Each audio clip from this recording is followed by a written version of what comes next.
Well, hello. Come right in. Oh, George, we've got company.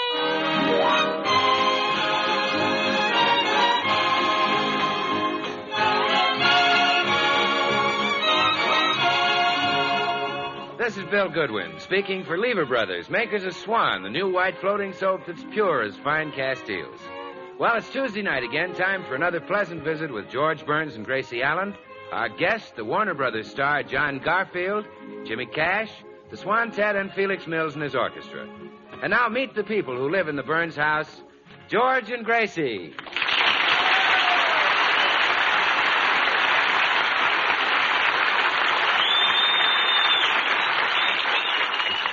Well, it seems that George was out with the boys last night for a little stag poker game. He's now getting breakfast and a subtle cross-examination from the little woman. Did you have fun playing poker with the boys, sweetheart? Yeah. Swell bunch of fellas. Were the girls pretty? Girls? There were no girls, sweetheart. Oh, really, sweetheart? Of course, sweetheart. What makes you think there were? You talk in your sleep, sweetheart. What? You talked in your sleep. I know all about that fat girl named Kitty. Fat girl named Kitty? Yeah. You said, oh, look at that Kitty. What a pot.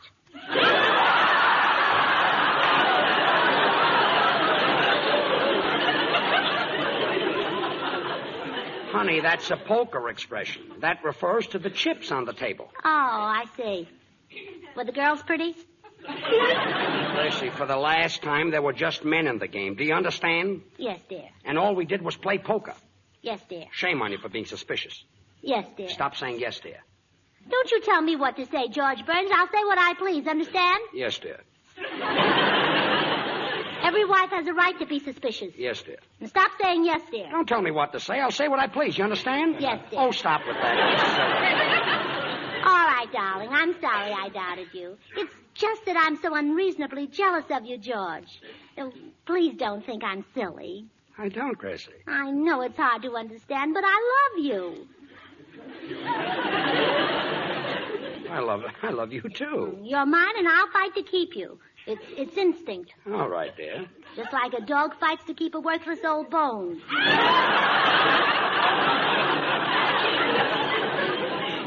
All right, now let's forget it. Tell me more about the poker game, darling. Who played? Oh, a bunch of fellas from radio and movies. There was Brian Donlevy and Jack Haley, Jack Benny. You should have heard Jack Benny scream. He lost about 55 or 60. Oh, well, I don't blame him. Well, I lost more than he did. I lost $1.10. My, that was some game. Well, we just played for the fun of it, penny ante. But the embarrassing thing was, I didn't have enough money to pay off. I had to write a check. Oh, my goodness, I forgot to tell you. I changed banks. Changed banks? Yeah, well, the old bank wasn't keeping our money for us. What do you mean?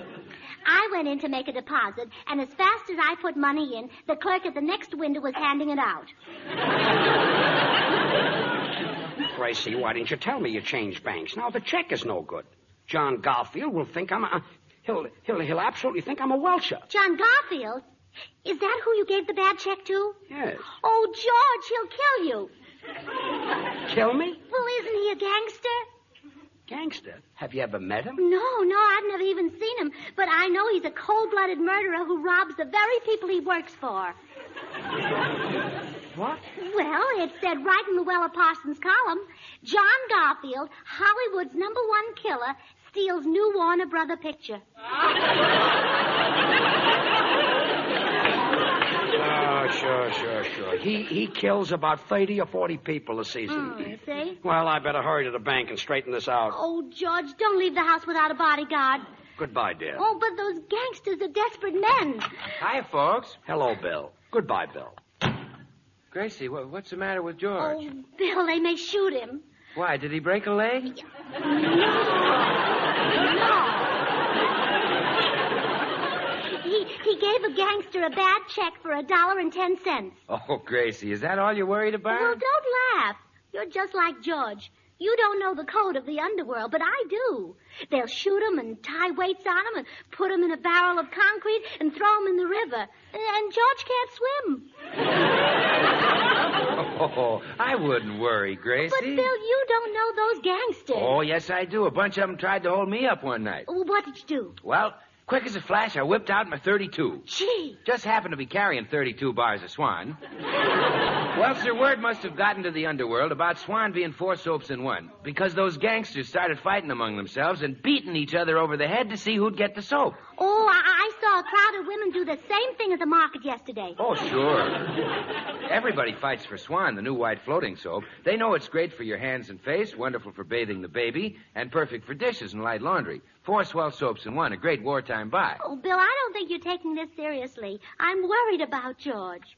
Well, if anything happened to him, I couldn't go on. I'd do something desperate. But, Gracie, you don't mean you... Yes, I might. Oh, no.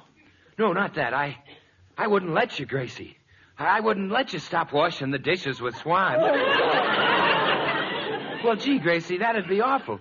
Imagine not having Swan's long-lasting suds to help you with the dishes. And what about your hands? Swan is so mild and gentle, you don't have to worry about rough dishpanny-looking hands. Oh, all right, Bill. Swan will help keep my hands looking beautiful. But I'm worried about my husband. Well, Gracie, nothing will make him beautiful. Oh, Bill, maybe that's the killer now, to take George away. Oh, now, don't be frightened, Gracie. Come in. Well, greetings, good people. 'Tis I, Bolingbroke. Oh, hello, Cue Ball. Oh, Mr. Bolingbroke, I'm so glad it's you. I thought you were a man coming to take George. Well, I had hoped to take him for a little. Where is your husband? Oh, by now he's probably lying in some gutter. Gadzooks, where did he get the stuff? Oh, no. I mean, a gangster is after him because he welched on a gambling debt. Oh, if you'll help me save him, I'll pay you. How much? Money is no object. I'll give you whatever my husband's life is worth. Well, I can't do it for $2. Oh, all right, I'll give you 5. It's a deal. Gracie, this pool room bum can't help you. Mind your tongue, Churl. One more word and I shall deal harshly with you. You're a pool room bum. That did it. Mr. Goodwin, will you step outside? Gladly.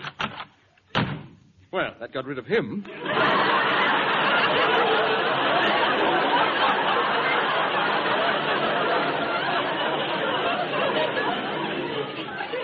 Now, where were we?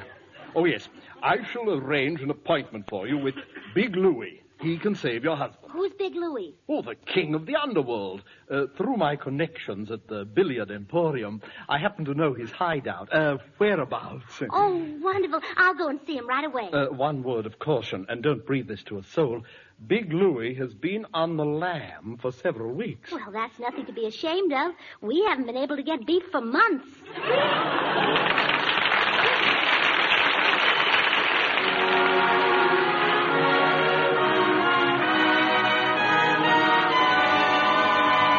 One of the lasting ballads of 1943, My Shining Hour, sung by our popular young tenor, Jimmy Cash.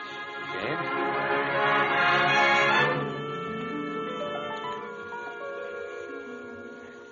This will be my shining hour, calm and happy and bright.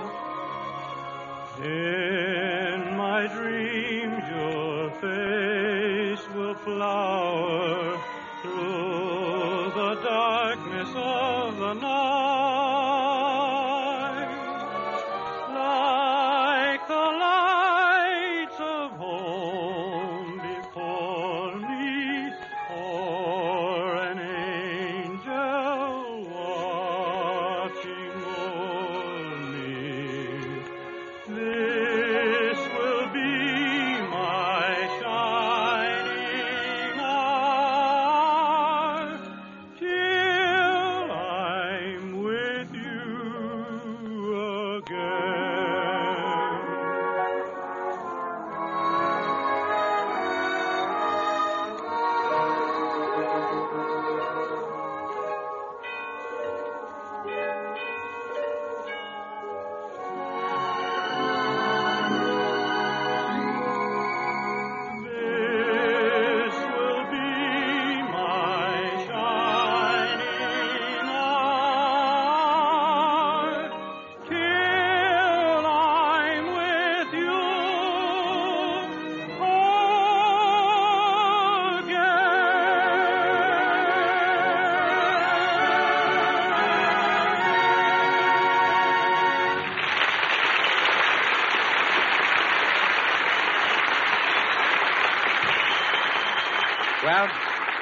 Gracie was told where to find Big Louie, the local gangster chief, and has now reached his headquarters.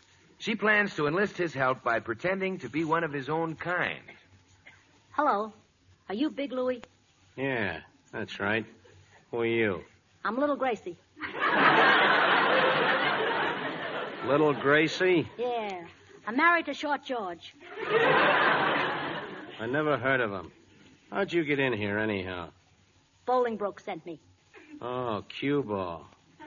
Oh, sure, he told me your dame was coming in. What's on your mind? Well, my husband, Short George, is one of the bunch, see? He's strictly on the up and down, see?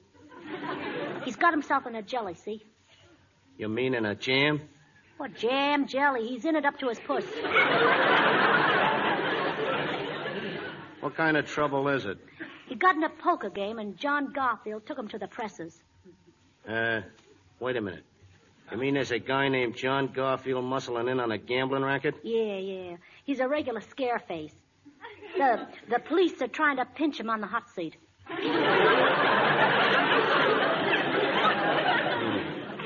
I don't like bad boys in my territory. May have to get tough with this Garfield. Good. You see, Short George gave him a bad check, and I'm afraid Garfield might try to put spots on him. Come again. Thanks, but I'm not leaving yet. I mean, what was it you said Garfield might try to do to your husband? Knock his bumps off. Kill him, huh? Yeah, rub him down. What do you want me to do? Well, you might rub Garfield down first. I think you got something there. I'll fix that chiseler so he won't hurt nobody. Good. But he's a killer, so be careful. You pack a goat, don't you?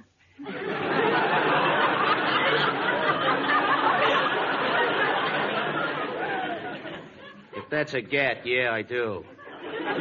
Well, plug him with your little old 440. My gun ain't a 440. The price ain't important.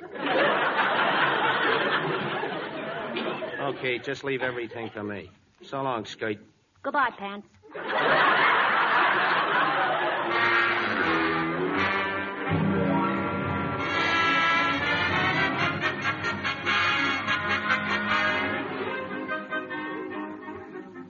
Well, Gracie is just arriving at John Garfield's house to tell him he better leave George alone now that he has protection.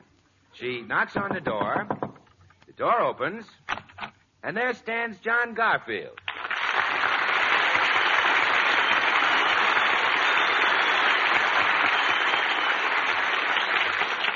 Yes? Hello, little boy. Huh? Is your father home? My father? Yes, John Garfield. I'm John Garfield. Well, you may be junior, but I want senior. Honest, I'm the only John Garfield who lives here. Oh, dear. Did the cops take your daddy away? Look, my father's home is in New York. He makes belts for ladies' dresses. They may not be the best belts, but they're not bad enough to get him arrested. Oh, poor little fellow. Ashamed to admit your daddy's a crook, huh? He's not a crook. Well, he's never done one single thing that's illegal. Oh, please.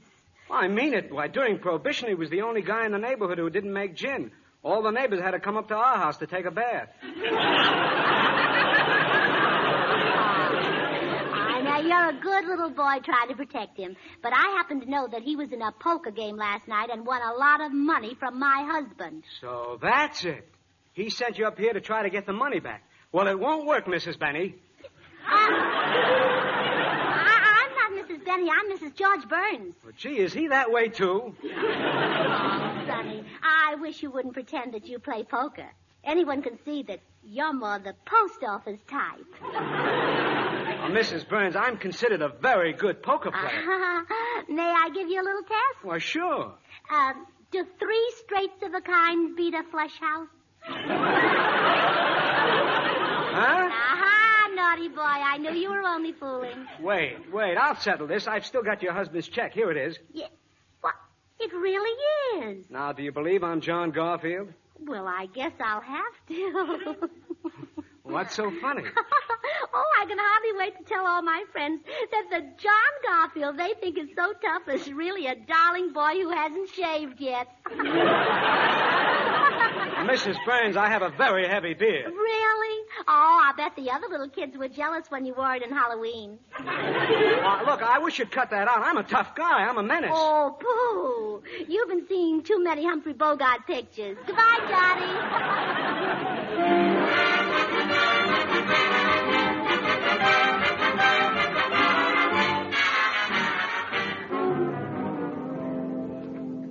I'm sorry to bother you at your office, George, but this is really embarrassing. Your wife is telling everybody I'm a child. Well, that's funny.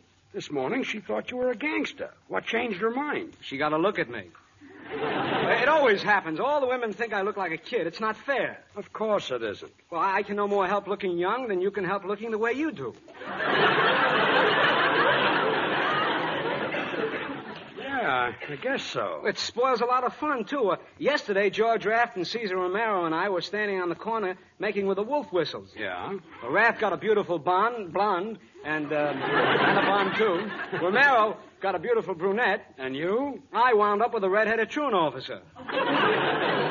Well, what do you want me to do, John? Bring Gracie to my house for dinner tonight. I have a plan that'll convince Gracie that I really am a menace. Okay. You know, I wouldn't have to go through all this trouble if you had any control over your wife. I do have control over her. I happen to be the boss in my house. What I say goes. Oh, sure. See you tonight. Oh, how about the $1.10 for this bum check? Can you see me Thursday? Why Thursday? That's the day I get my allowance. Okay. See you tonight, boss.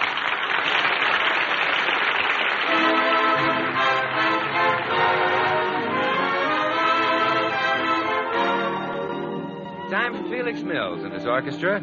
And tonight, with the Swantet, a Mills arrangement of I'm Riding for a Fall.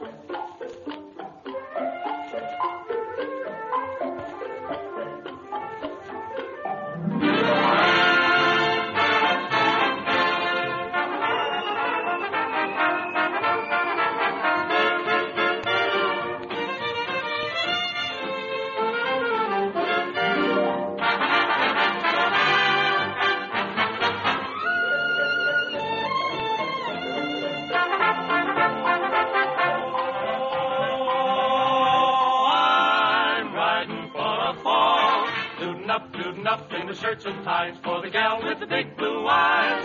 Oh, I'm riding for a fall. Tootin' up in the two-tone shoes for the gal with the baby blues. Oh, yes, I know. She's a dangerous critter, I know. She's a dangerous critter, I know. She's a dangerous critter, I know. But I can't quit her. I'm riding for a fall. Tootin' up like I wasn't wise to the gal with the big blue eyes.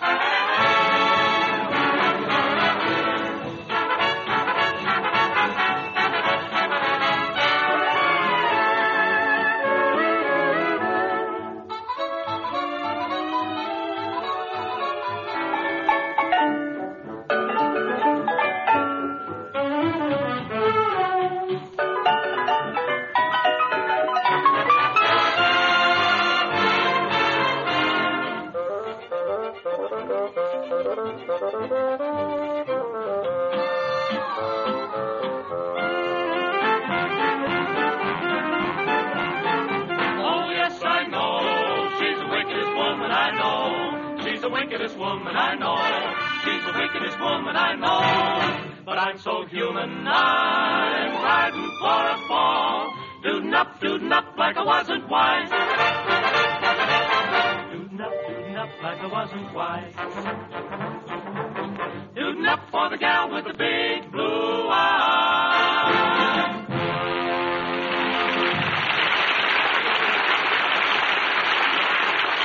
Well, George and Gracie had dinner at John Garfield's house, and the two men are now in the middle of their campaign to convince Gracie that John is really a tough character.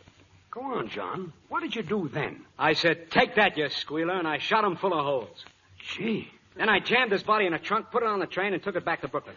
Oh, Johnny, how could you? Pretty bad, huh? Oh, yes. You know the government's asking people not to travel. Gracie, this is nothing to joke about. John is a very desperate character. Yeah, before I settled down in Hollywood, the bulls were after me all the time. Yeah, and you gotta be tough to have the bulls after you. Oh, I don't know. My uncle's cow isn't so tough. John. John, tell Gracie about that big job you pulled off. Oh, yeah. You mean when the mob sent me out to take care of pretty boy Floyd and babyface Nelson? Pretty boy and babyface. Yeah, I sneaked up on them. And before they knew it, I had them covered. Oh, you sweet boy. I hope you changed and powdered them before you covered them up. Well, we're going great, John. Come in. Are Mr. and Mrs. Burns here? Oh, come in, Bill. I want you to meet John Garfield. You and Johnny have so much in common. Oh, both handsome actors, huh? Oh, no. You both like to bathe babies. Why, really? Well, which method do you use, Mr. Garfield? The slow dip or the sudden dunk? Now, look, I don't... Well, naturally, you use Swan. And, by the way, Johnny, Swan's not only great for bathing the baby, or for your hands and face, but it's terrific for dishes and light laundry. Swan is 4 swell soaps in one. Look, I am not interested... Come on and hang up your coat, Bill. Thanks. You and Mr. Garfield will have lots to talk about. Hey, George, here's my chance to show Gracie how tough I am. What do you mean? I'll scare the pants off that big curly-headed baby bather. Well, John, I don't know whether... Hey, Curly Locks, come here. Say, just who do you think you're calling Curly Locks? You, Curly Locks. Oh, well, it is a mass of ringlets, isn't it? What do you mean by barging into my house like this? Well, I'm sorry, sir. I ought to tie you in knots. Yes, sir. I don't like your looks. I don't blame you, sir. Now get out of here before I throw you out. Yes, sir. And take that Swan soap with you. Now, just a minute. You can shove me around, but open your yap about that soap and I'll pin your ears back, see? Yes, sir. Why, tiny little babies are bathed with Swan, see? Doctors recommend it, see? It's pure as fine Castiles. And so mild it's kind and gentle even to a little baby's tender skin, see? So you know it must be great for everybody's hands and face, even yours, understand? Yes, sir. Why ought to break a bar of Swan over your head? Bill, you don't realize who you're talking to. This is the man who was so tough in The Fallen Sparrow. Oh, yeah? Well, let's see how he looks in The Broken Swan. Oh,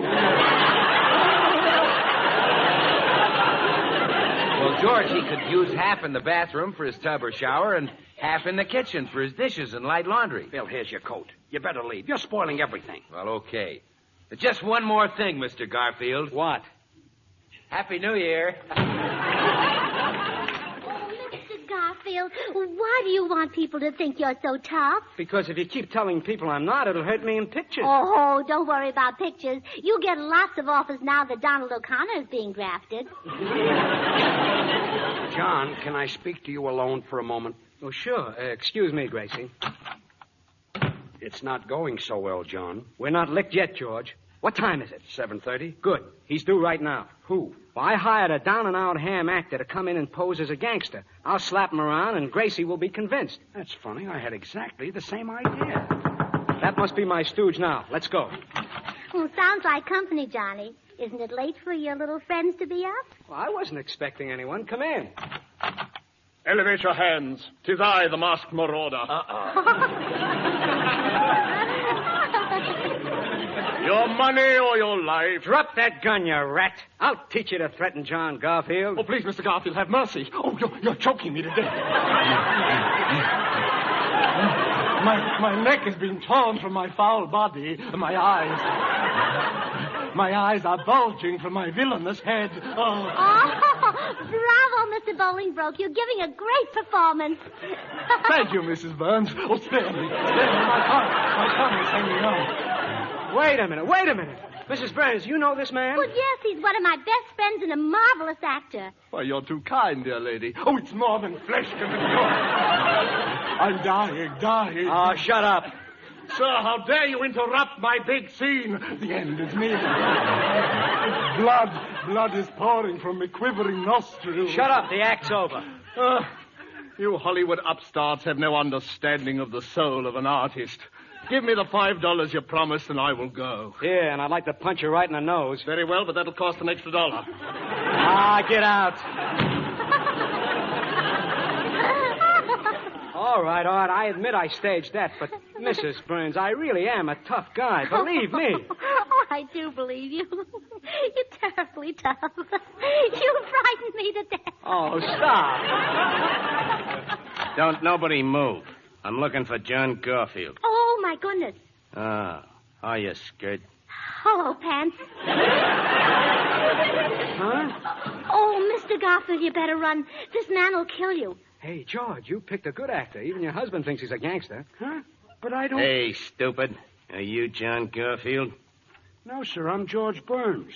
Oh, I guess what fooled me is them guns bulging out of your hip pockets. Oh, those are not guns. Those are his hips. And you must be Garfield. Yeah, I'm Garfield. Want to make something out of it? Oh, a tough guy. Yeah, a tough guy. John, I didn't hire You it. keep out of this or I'll slap your ears down. Who'll you slap down? His. I'd like to see you try it. Okay. Who? Wait a minute. You can't slap my friends. No? Who? I dare you to slap him again. It's a deal. Who? That did it. Now I'm sore. You're sore? Well, you touch him once more and I'll throw you out. Okay. Out! I dare you to hit him again. Oh, please.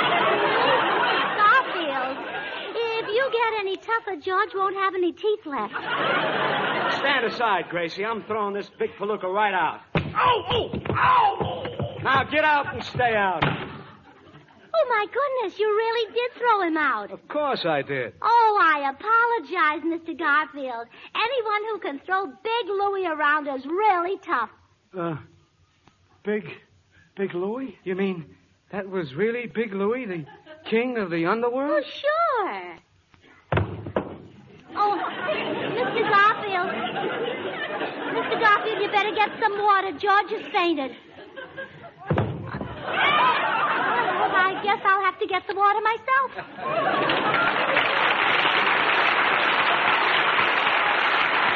George and Gracie will be back in a minute, and that's all the time I need to remind you that if you're a little short on brown points, you can always get 2 brown ration points every time you turn in a pound of used kitchen fat to your butcher. Now, I don't have to tell you how urgently that waste fat is needed. It's absolutely essential to the production of glycerin. And glycerin is not only important in the manufacture of explosives, but it's a vital ingredient in many of the life-saving sulfa drugs. So turn in your used kitchen fat. I know many of you have been saving waste fats, but they're of no value till they're turned in. So turn them in tomorrow. Well, here they are again, George and Gracie. Gracie, do you know who our guest star is next week? Who? Paulette Goddard. Oh, that's nice. You know, George, you're much handsomer than Cary Grant. Really, sweetheart? Well, you're much prettier than Paulette Goddard. It works every time. Happy New Year. Our guest tonight, John Garfield, is currently starring in the Warner Brothers epic of submarine warfare, Destination Tokyo. The makers of Swan, the new white floating soap, join George and Gracie in inviting you to tune into your Columbia station again next week, same time, when we'll have as our guest Paulette Goddard. The following week, William Bendix. Remember, George Burns and Gracie Allen, CBS, next Tuesday night. And now till next Tuesday, this is Bill Goodwin saying, well, I, Swan, and from all of us to all of you, best wishes for a Happy New Year.